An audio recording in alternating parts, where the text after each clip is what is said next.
This is a production of Cornell University.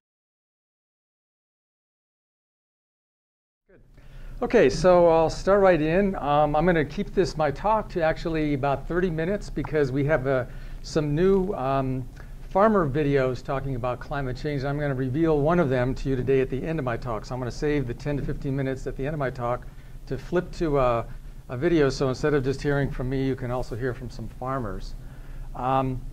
So I wanted to point out a couple websites here. If you haven't seen the climatechange.cornell.edu website, I urge you to go there and subscribe to it. It gives you announcements of things that are happening, a lot of stuff about for students, courses, research going on campus, and the home website has lots of interesting features on what's in the news about climate, et cetera. And then the second website here, the climateinstitute.cals.cornell.edu, that's our new Cornell Institute for Climate Change and Agriculture website, which has a lot of cool stuff related particularly to my topic today. Today I'm going to focus mostly for this group, I'm going to focus mostly on the issues associated with the northeastern US, but I do have a few slides on the global story. And I will be giving a seminar next semester in February in the CFAD seminar series to get more into this, but I thought we should start with the bigger picture. So the challenge we face, regardless of climate change, whether or not we had climate change, is we're going to, by 2050, we're going to need 60% more food. And that's going to have to be produced for an expanded population. Also changing diets, that is changing the demands on resources and impacts on the environment as people, for example, increase meat consumption in certain developing parts of the world. That increases the impacts on the environment and resources, et cetera. So we need a lot more food. That's going to be on limited land and water resources. 75% of that increase in food is going to have to come from producing more food from the same amount of land. And already about 70% of the potential for irrigation has been exhausted, many experts feel, across the globe. Now, climate change just greatly exacerbates this challenge because we add to that new problems with heat stress in some regions, changing pest dynamics, flooding and drought, as I'll go into today in more detail. And the adaptation capacity to climate change is very unequal. There's financial barriers in many parts of the world, technological, and also perception barriers about climate change. This slide just illustrates the added challenge of climate change with regards to water. As I said, even without climate change, our water resources are limited in terms of trying to meet that future goal by 2050 of feeding the world's population, as hopefully we stabilize around 2050 at maybe 9 billion or so. This is showing climate change projections of parts of the world in the orange where we're actually expecting less rainfall in the future. The climate models are projecting. Blue areas indicates slight increases. The white areas, little change.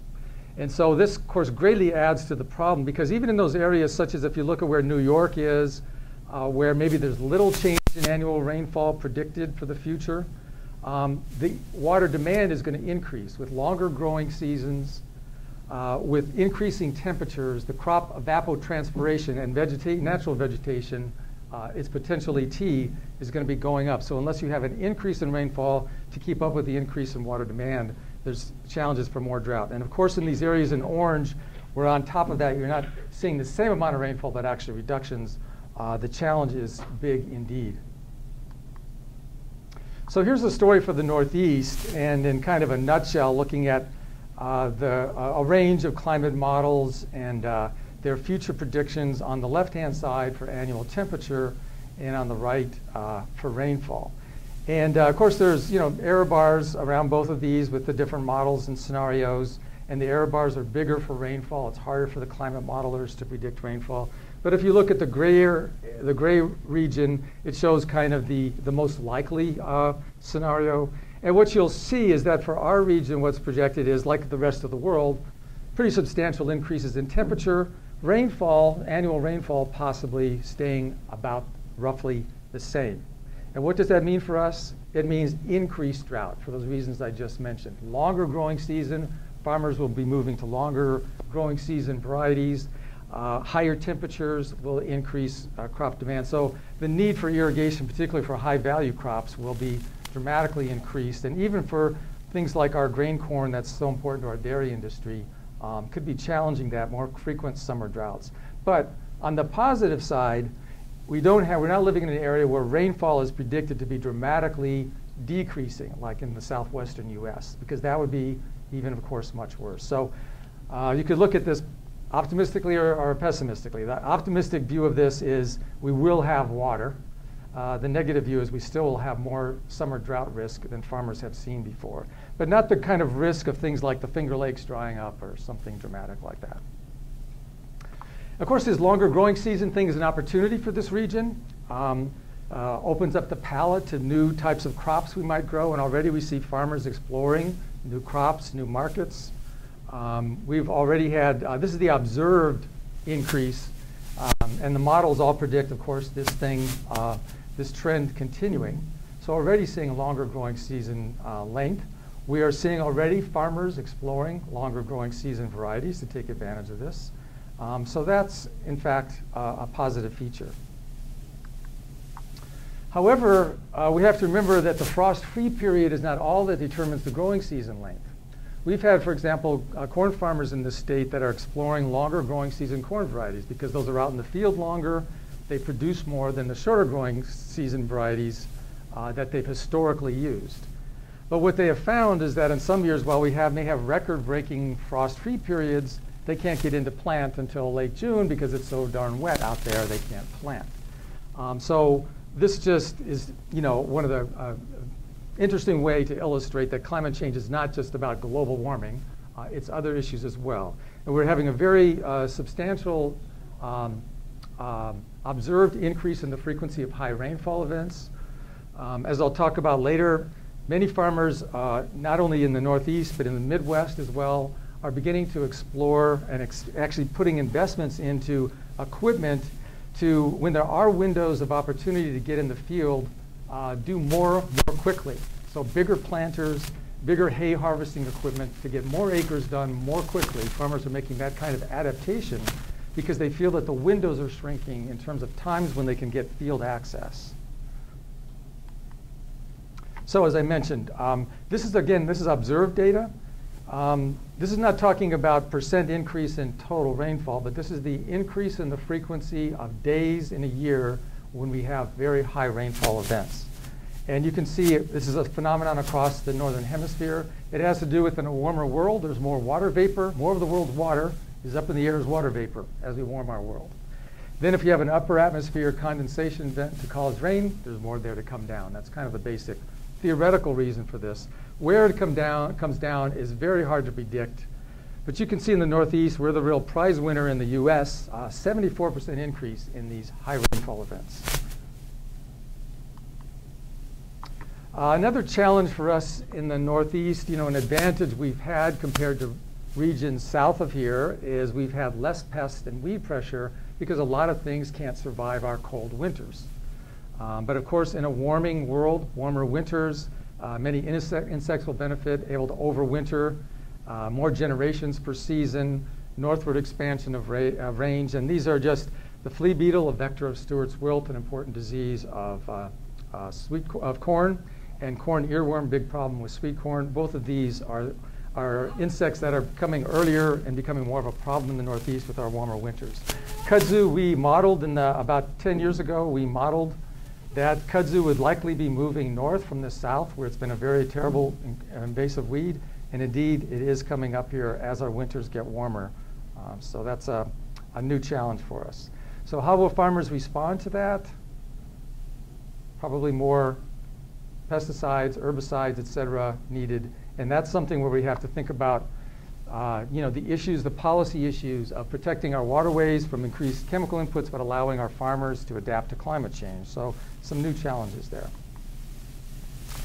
One thing I've certainly learned, being involved in this since the 1990s, is we really have to expect the unexpected. One of the farmer groups that calls me out more often than others to talk about climate change is the fruit growers, and it's not about heat stress, it's about more frost damage and freeze damage that they anecdotally feel that they are experiencing. And indeed, we've had increased frequency in the past several years of either midwinter freeze problems or premature bloom. For example, in 2012, most of you know, apples bloomed a record-breaking 4 weeks earlier than normal, a long window of frost threat, and indeed we lost millions of dollars across the state in apple production. And we're currently working, we don't have a lot of answers about this now, we have in my lab group a apple bloom model and trying to look at that in relation to various climate change scenarios. Is this really going to be part and parcel of climate change, or is this simply these recent events simply part of normal weather variability? And it's the classic challenge of how do we detect a real climate change signal against the background noise of real weather variability. And the jury's still out on this one, so we're still doing research on this. Here's just a laundry list of farm level adjustments. What farmers were actually beginning at this point, I couldn't have said this 10 years ago, but at this point I can say, I can think of examples where farmers are actually doing some of the things on this list right now. They might not all have even recognized that these were climate change adaptation responses. Some of them just, their common sense about good business and realizing they're getting hit over and over with certain kinds of problems, making certain kinds of investments to deal with what they would call unusual weather patterns, perhaps, rather than calling it climate change. But certainly in the livestock dairy industry, we see farmers thinking more carefully about if we're putting up a new barn, making sure it has better cooling capacity. Milk production, cows like it really cool, and milk production declines at even temperatures in the mid-80s at high humidity. So a lot of interest there. There was recently, this past summer in July, I spoke at, and there was a very good conference here on dairy and climate change. And there were some farmers there and quite a few people very interested in this topic. In the crop, soil, and water management area, one of the big issues, like all aspects of climate change, really is diversifying, kind of hedging your bets. So instead of having one planting time, having several planting times. So hopefully one staggered planting may do well in a year, even when another planting date might be at a certain stage when there's a certain kind of, let's say, midsummer drought or something that it's vulnerable. Or mixing it up with varieties and crops and new crops. The one disadvantage to that, none of these are really cost or risk free. Even the simplest strategy of diversifying, of course, if you have a year that's like the good old years and sort of perfect for the crop you used to grow, but you've now diversified into a few different crops to hedge your bets, well, you might not make as much money as if you had stayed with your old crops. So this diversifying thing does sometimes, in a really, quote, good year, farmers may make less money. On the other hand, they're buffered from effects in bad years. I mentioned the weed, disease, and insect pests. We really just need to stay on top of tracking insect, weed, disease, pests, and we need IPM more than ever. Don mentioned my interest in soils and Cornell Soil Health Program, and it's something I'm very involved with. And I've got a slide later talking about the importance of soil health in terms of buffering us from drought. Irrigation and drainage systems, and this can be even the kind of thing we're beginning to see some farmers do is kind of wrap these two together. For example, having better drainage systems to protect from floods, developing ditch systems on a farm to quickly get water away from flood-prone areas, but then moving that water into small reservoirs, so if a month later they've got a short-term summer drought, they've got some water there to irrigate with. Fruit crop frost protection, and then, as I mentioned earlier, larger scale farm equipment is something we didn't ourselves really think of a few years ago, but we see farmers going to this as a way of covering more acreage faster because they feel like they've got these shrinking windows for field access. That laundry list of things, as I mentioned already, none of them are cost or risk free. So the problem for farmers is, is it really time for me to think about doing something different? And most of those doing something different things mean some investment in labor, money, certain kinds of risks. And so this is kind of where we're at Cornell and many other places trying to support farmer adaptation, is providing support services to farmers to help them make those decisions. That's what the Cornell Institute for Climate Change and Ag is very much focused on, is new tools for farmers to help them, give them the information to make wise decisions. Perhaps in some cases it may be wise to wait a year or two. In other cases, it may be they should have made that change years ago, and it's definitely time to make the shift. This is another trend we see happening in terms of helping farmers cope with climate, but it's really not that much focused on climate change. It's really what we call seasonal climate forecasting. So in addition to trying to provide farmers with simply better weather forecasts, instead of 5 days out, 7 days, 12 days out, really provide better information that gives them a better idea of what the whole season's going to look like. And certain parts of the world where we can really do this are parts of the world which are very sensitive to these El Nino, La Nina cycles. Unfortunately, the Northeast is not an area that's particularly sensitive to those cycles. So as you can see with this map here, this happens to be a map showing January, looking at the historical record for strong El Nino years. And the white areas are areas where really there's little change from normal, quote normal, in terms of rainfall in January. And the green areas and blue areas are areas where there's substantial increases in rainfall in El Nino years.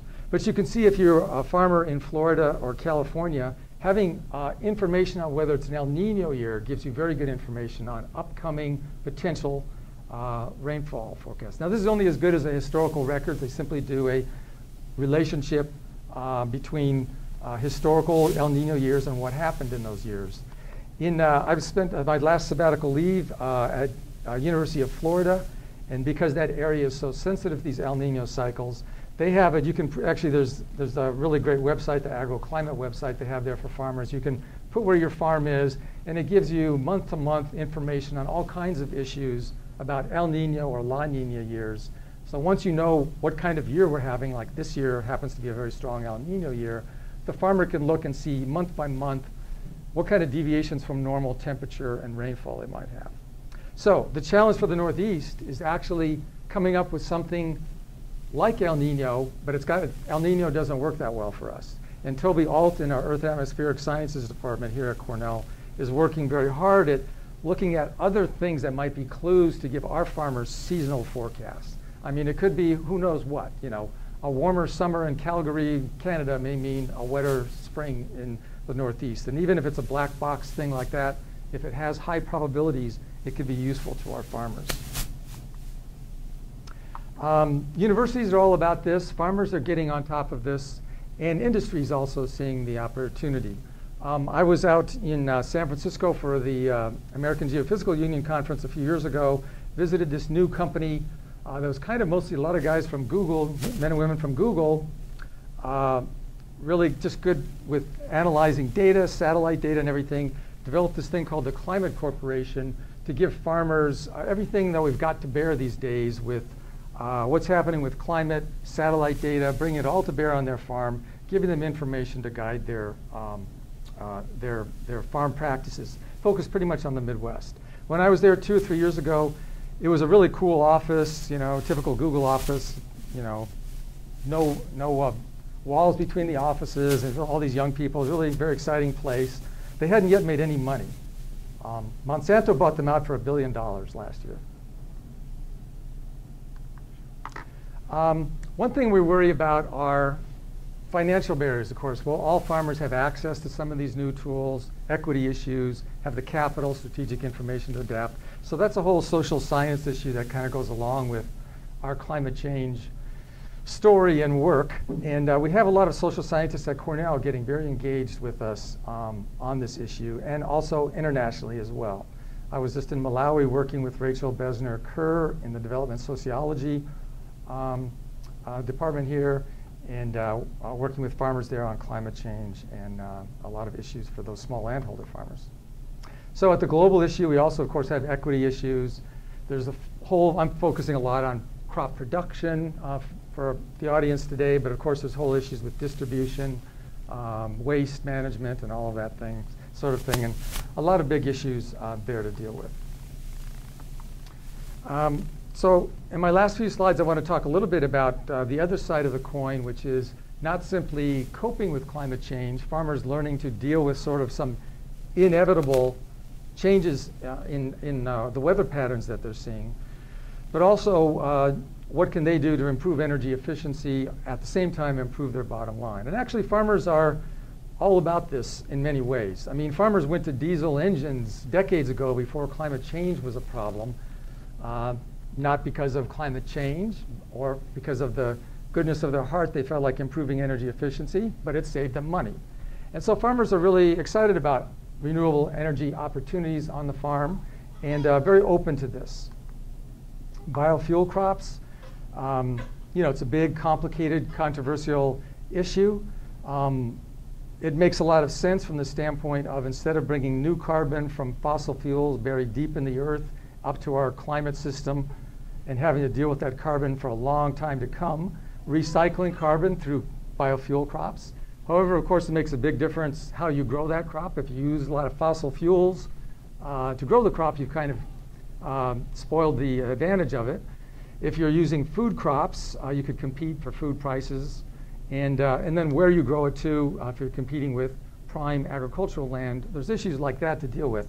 But from a simply theoretical standpoint, there is some good sense behind the biofuel crop thing. Recoupling animal and crop production systems. I don't know what you see when you see that picture, but I see nitrogen, carbon, and energy. And as the website, the farm video you're going to see today is about adaptation, but at our climate change website, we have a similar farmer video talking about mitigation. And there you'll hear a number of dairy farmers talking about anaerobic digesters to deal with manure waste and get free energy for the farm, and also deal with odor problems on the farm and things like that.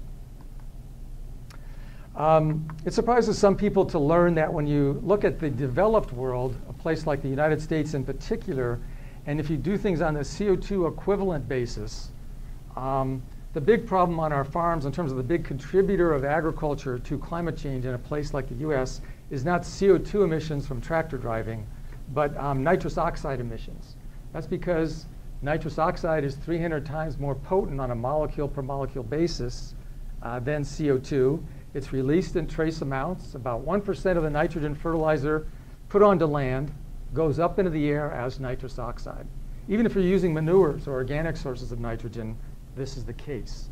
Of course, if you're using manures or organic sources, you do reduce your carbon footprint because you're not paying for the embedded carbon footprint of the manufacture of the nitrogen.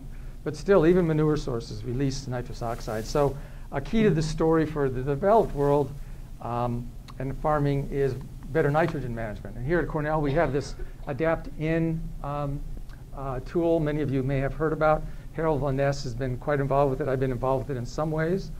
It's a weather-based precision nitrogen management tool. Been very successful with corn farmers, and we're beginning to look into expanding it to other crops as well. Uses real-time weather to figure out what the nitrogen mineralization rate is so that farmers can account for basically the free nitrogen due to microbial activity in the spring. And it's now been commercialized, available in 26 states. I mentioned soil health. I look at this as both the building soil organic matter is something we've been talking to farmers about for many years for crop productivity, but it's both an adaptation to climate change in terms of increasing resilience to drought and flooding. High organic matter means better water holding capacity and drainage, and it's also carbon in the soil that otherwise would be in the air as CO2. Now, in developing countries, when we talk about mitigation, it's not about nitrogen fertilizer. They don't use a lot of nitrogen fertilizer. A lot of it has to do with moving plot to plot, quickly depleting soil resources, and doing a lot of slash and burn agriculture, deforestation to feed a growing population. And it's a significant part of global CO2 emissions are associated with deforestation, and a lot of that deforestation is associated with agriculture. So in the developing world, a lot of the emphasis is really on improving, maintaining high quality soils so this process can be slowed and maximizing production from land. Just mention of one project I'm involved with in Zambia. There's a paper in Proceeding National Academy of Sciences that goes into details. It's a co-op of actually about 20,000 small landholder farmers, very poor farmers. And some years ago, they got involved in working together on developing soil building processes to help their productivity. But we've also been working with them on entering carbon markets to get credit for that. They have been growing these. That tree down there in the middle in the center is a Faderbia albida tree, a nitrogen fixing tree. They planted 700,000 of those, intercropping those in their land area for getting basically nitrogen for their crops. But those trees also store carbon. So it's a kind of a win-win scenario. They've done a great job of marketing their products. They have a website called itswild.org if you want to check it out. And they market their own peanut butter, for example, and really doing cool things. And this gets into, what we eat. And so deciding to buy from a place like that is a consumer choice. And I just wanted to mention, since I did mention food systems, that all of us as consumers affect farmer choices and the sustainability and carbon footprint of agriculture, so we can think more about what we're eating. Just a couple more slides, then I'll show the farmer video. Wanted to kind of put these things together and say that sustainable development, sustainable ag development, and climate change are linked in many ways, and kind of two big ways, both on the mitigation and in the adaptation end. So using sustainable farming practices can help reduce greenhouse gases, sequester carbon, and it buffers the farmer from climate change in terms of, I mentioned earlier, drought and flooding, water holding capacity, and drainage of soils. When I've talked to farmers, almost no matter where I've been in the world, there's some common ground and some places to enter the conversation. Of course, in this country, not so much in other places I go to, but in this country, as we all know, the climate change issues become very politicized. But I've never met a farmer here or anywhere that is not concerned about extreme weather events and uncertainty about the weather. And that's the way we begin the conversation. Every farmer is concerned about that. And as you'll see in our farmer video, we'll show you in a second, some of them are a little reticent to use the phrase climate change, but they're all concerned about those issues and doing things to deal with it. Farmers have the same problem we all do, including climate scientists, detecting a real climate change trend that they should invest in against the noise of weather variability, and that's part of the job of climate scientists at a place like Cornell to help them figure that out. And then on the mitigation end, farmers are all concerned about energy costs. They're all interested in future energy renewables and that kind of thing. However, they're also very concerned about climate change policies. So this is something where we have to consider where they're coming from. Many farmers are more afraid of the policy reaction to climate change than climate change per se. They think of things like carbon taxes affecting their transportation costs, et cetera. So we have to keep all of that in mind. And with that, I want to turn it over to the video, and hopefully we can get this going. I think I can just click on this. So now there's a little bit of me doing a little bit of intro to this, but you'll hear from a few different farmers talking about adaptation, and then we'll have some time for questions. It should take about 12 minutes.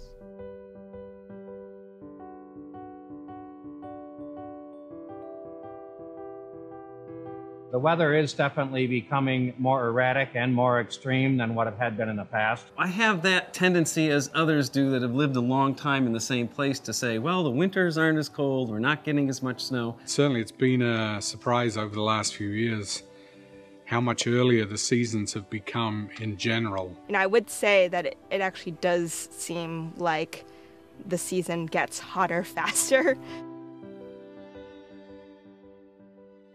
We're here at one of Cornell's apple orchard research sites. New York is well known for the quality of its apples. We're usually second or third in the US in apple production. And we got there by farmers from over many years really working with Cornell researchers to come up with best management practices. But of course now we're facing, like farmers everywhere, new challenges associated with climate change. For example, I never expected when I got into this climate change research realm back in the 1990s that one of the most important things that would come up with regards to the fruit crop growers is actually cold and frost damage in a warming world. The reason for that is that these plants can sometimes be tricked into blooming earlier with a warming winter. And we had known from looking at historical records that the apples were blooming a few days earlier than they used to. But in 2012, there was a real record breaker. The apples in the state bloomed about 4 weeks earlier than normal, never observed before. And of course, this put them into a really long period of frost risk. And sure enough, we lost close to half the crop in much of the state, millions of dollars of damage. So to deal with this sort of thing, we have to think about things like frost risk warning systems for farmers. Farmers may have to consider misting systems or wind machines for frost protection. And our apple breeders may have to think about coming up with genetic types that don't jump the gun in terms of early bloom in warm winters. So the experience of adapting to climate change may be different for each farm, but nevertheless, many of the state's leading agricultural industries, which include dairy, grapes, apples, and fresh market produce, all face new challenges, new risks, and new opportunities. When it comes to climate change and adaptation, farmers across New York all have a story to tell. I'm Dale Stein, senior partner in Stein Farms in Leroy. We milk 850 cows, work almost 3,000 acres of land. Today we've had very heavy rain all morning. They got flood watches up all over. We've seen years where a drought, where on the gravel ground you get almost no yield. We actually had 2 years in a row, 2011 and 2012 were too dry here. So all our forages were lower production. We feed 75 ton of feed a day. So about four tractor trailer loads of feed a day. We ended up, by the end of 2012, running out of our surplus forage. We'd used all that up. We end up on those years buying more grain, which increases our cost of production and lowers your profit down. But we're harvesting 1,500 to 2,000 ton of triticale every May. That if I didn't have, that's extra on the same ground. If I didn't have that, we would have been in a lot worse place than we were without it. The forage inventory shortages that we've had from extreme weather conditions in recent years is really just a sign of things to come, unfortunately. Farmers have to deal with a changing climate each and every day. And so in extension, we really try to help farmers manage their risk. And growing a triticale forage crop or another small grain for forage can really give another opportunity to protect their resources over the winter because they're more vulnerable to extreme precipitation events, and losing that soil, we can protect the soil. Notice the fibrous root system. This is why this crop can hold soil. Just see how much soil, even in this couple inches of roots, that this is holding on to. My standpoint, from what I've seen on this farm, triticale works very well for us, and the palatability is phenomenal. The cows love it. So this is an awesome combination of a profitable crop that protects the environment. Baffles me why more farmers aren't using more triticale. Just baffles me.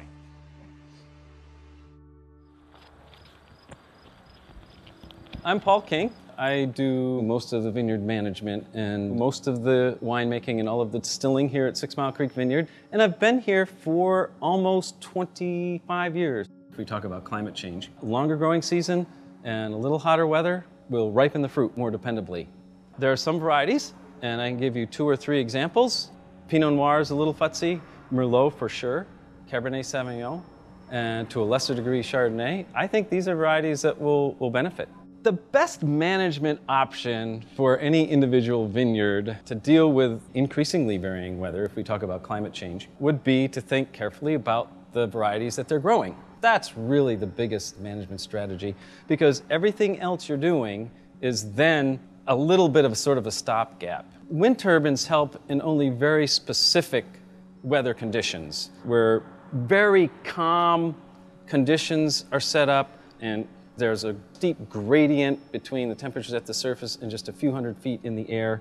And mixing up that layer can help a lot, but they're pretty specific weather conditions and it's a pretty costly investment. You need to grow the varieties that you can grow well, and that's what you need to do. That is especially true at 6 Mile Creek, but it's also true for any of the other vineyards. Last winter was a particularly cold one, and it's really interesting. I think the minimum low temperature in Ithaca is still probably minus 23 degrees Fahrenheit or so. We didn't really approach that, but what we did see here were lots of excursions to minus 14, minus 15, minus 16 degrees.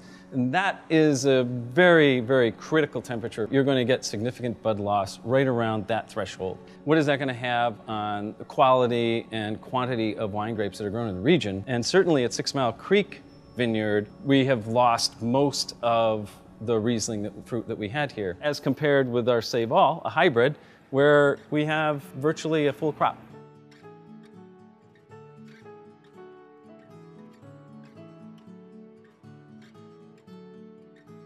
There is a lack of name recognition of some of these hybrids. Seyval Blanc, that sounds a lot like Sauvignon Blanc, but is that a Sauvignon Blanc? And well, it's not a Sauvignon Blanc.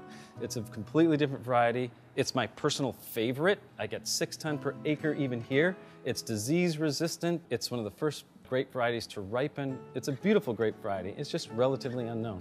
But I think the people that I know that most enjoy wine really like trying new wines. So there's a huge, huge outlet out there for exploring some of the new hybrids. They're great varieties. It's one of the Finger Lakes fortes. In the long run, that's going to serve to help us.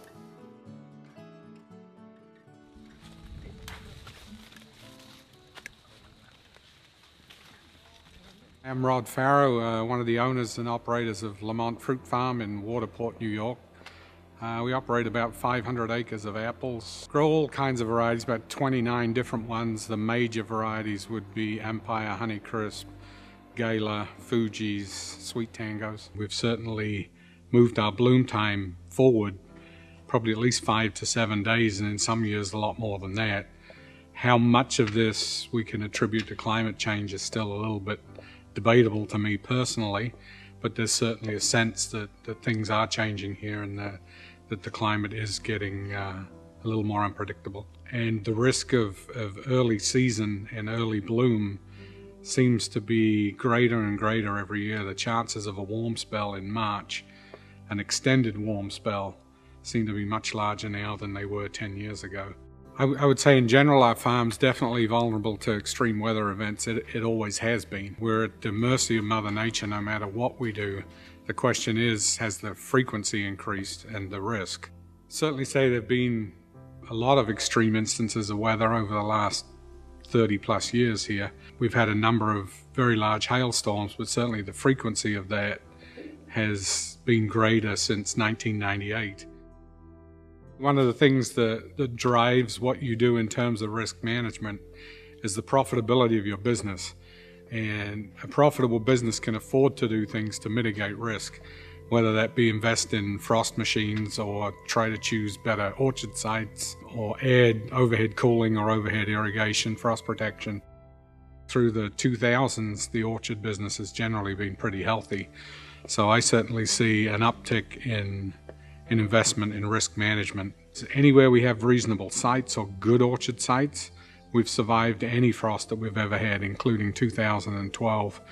And we look at it as a company strategy that investing in the highest possible fruit sites or orchard sites has just as big or if not greater economic impact than trying to mitigate a site that's going to be at risk in years when it's cold. Certainly multi-peril insurance can help in years of distinct disaster and actually make years that could be very, very bad for you, actually years that you could not necessarily thrive in, but you can at least survive through. So we're big believers in that. The strategies that are being used at the moment to lower your risk are definitely trying to preserve the economic viability of fruit farms and businesses in general in Western New York. Not all climate change is negative. So increasing the number of heat units per season has a positive impact on what we can do for fruit size, potentially yield and return bloom, tree health. So there's always gains and balances with anything. We certainly have a little bit higher risk, but we also possibly have a slightly higher potential in terms of yield and value. My name is Jessica Clark. I'm the Assistant Farm Manager at the Poughkeepsie Farm Project. And the Poughkeepsie Farm Project is a nonprofit that has an educational mission and also a working CSA farm. We are not certified organic, but we do try to use organic practices. Notice climate change in terms of the disease susceptibility of our plants. And I've seen definitely an increase in the number of different diseases and pests that can affect us here in the Northeast. Certainly when we have very extreme weather events, and certainly when we have sort of these very strange, very either early summers or very late summers or very, very late falls, so that it doesn't actually get to freezing until February. I'm sure that extends how strong the disease pressure can be the next year and the pest pressure. And heat stress actually can be a big factor for a lot of our brassicas. And in general, that's something you deal with as a farmer, and the changing of the seasons. Spring to summer brassicas are always going to be a challenge, but they're even more of a challenge. And they're a good indicator in terms of crops because they do not like a lot of variability in their weather. They pretty much like the weather to always be, relatively mild, not too wet, not too dry, and pretty much the same temperature all the time, and that's really just not what you get here. So we're already dealing with a change in climate. What was it, 2 years ago when we would have 80-degree weather in early March and then go freezing in April. Crazy things can happen in the season. It's almost like predicting for unpredictability. Having that kind of reinforces the fact that we, should have diversified market areas and also diversified crops. You don't have to be as diversified as the CSA because certainly that can be a little bit overboard in some areas. But certainly to rely on one crop is, it's like playing a game of dice. Like sometimes it's just not going to come up your turn. And certainly if you don't have crop insurance and even if you do have crop insurance, it can be a very risky, game to play.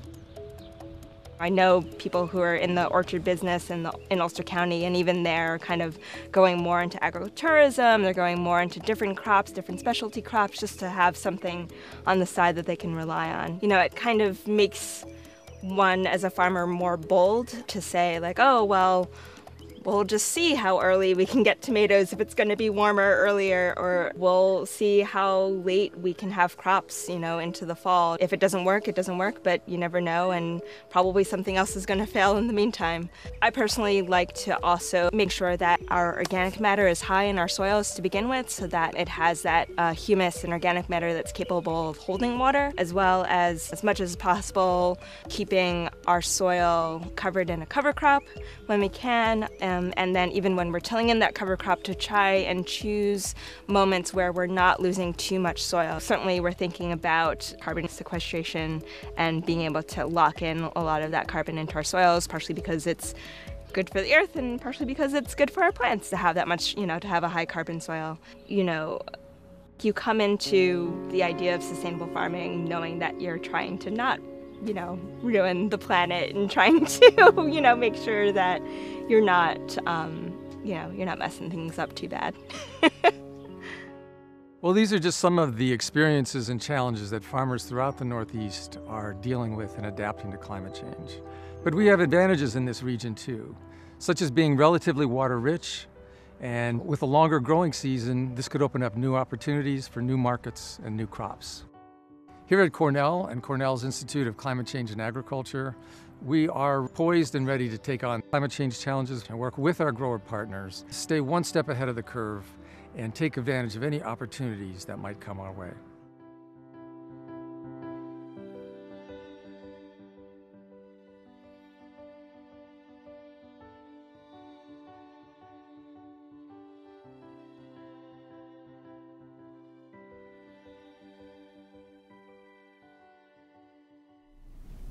I thought I'm pretty soon the farmers will be able to do my whole talk, and you won't even need me up here. Oh, let me get rid of this. Let's see. I want to hear it again. First, I would just like to thank Dave for a great presentation. Thank you.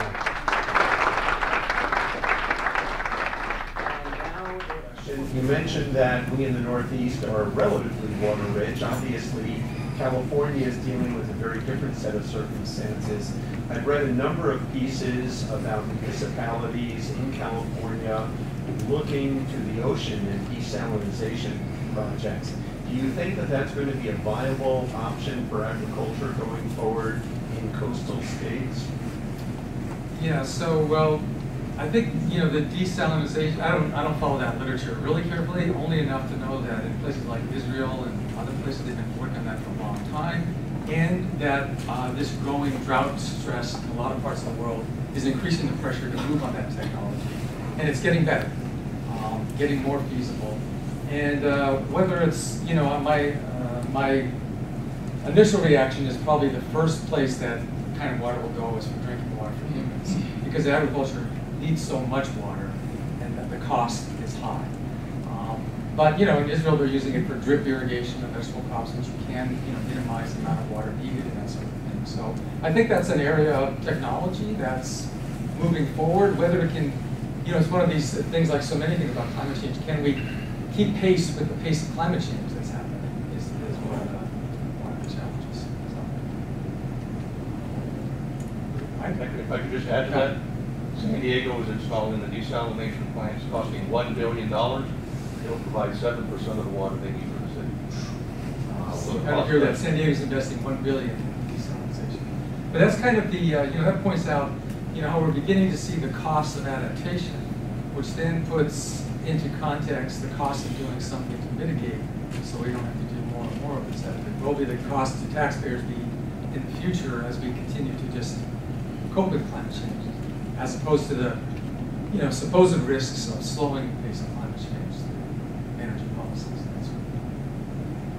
Other questions? Now, back there.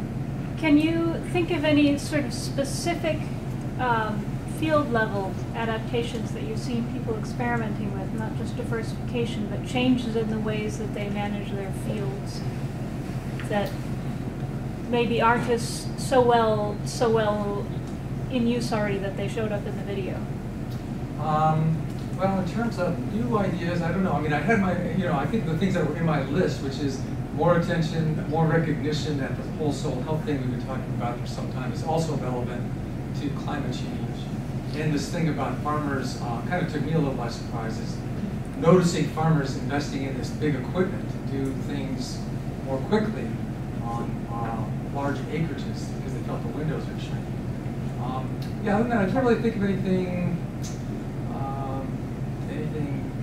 else in particular. Did you have something in particular in mind? Or, I mean, farmers are constantly, you know, innovative, and they'll probably, like I said, that big equipment stuff is something they surprised me with things we hadn't thought of. So I don't know what's next. We had one of our organic farmer advisors from an old project who started ridging his spring crops to keep them out of the floods he was getting, beds or ridging, and then mulching it to try to keep, after the rain stopped, to try to keep the moisture in over the droughty summer. Yeah, so ridging will keep your roots out of the wet soil and help with drainage. On the other hand, then you do need to, if it gets dry, they'll get drier faster, so you have to do something about that. That's an interesting thing, yeah. Any reaction to the farmers? We tried to include in that, obviously, a range of farmers from kind of big scale, commercial, to small scale. I kind of felt like they all were, you know, surprisingly realistic and optimistic in some ways. On that sense, are the majority of farmers willing to change their practices even though they're not, they don't need to yet? Are they willing to do that in a way to prevent more carbon emissions if they don't get any benefit from that, any immediate benefit? Yeah, the question is, are farmers willing to change their practices if they don't get an immediate benefit? And my gut reaction is no. I mean, they're all about sending their kids to college, you know, feeding their families, and that kind of thing. They want to take a family vacation in the summer. So if it's going to affect those things, they're not likely to do it for the good of society. They don't feel like they're responsible for that. On the other hand, you know, I think, you know, I've got my slide that's kind of climate change preparedness makes good business sense. So there's all kinds of things about being one step ahead of your competitors. And we've had people even from like big international companies like PepsiCo, et cetera. And these aren't, you know, liberals groups coming to talk to us, but they're all about, tell us what climate change is going to mean in different parts of the world. We're going to stay one step ahead of our competitors. That's all we need to do to be a successful company. Climate change, bring on what it may. So farmers are very, you know, they would take some risk to be one step ahead of the competition. So a farmer, for example, might start investing, thinking more about the soil health thing he's been hearing about for a long time. When he hears a neighbor say, you know, last year was super wet, you know, you couldn't get into your field, but I got into my field to harvest. You know, so they might start thinking about those kind of things a little bit. But they're not going to go too far out in front, just for the good of the cause. Well, again, I'd like to thank Dave. Great presentation.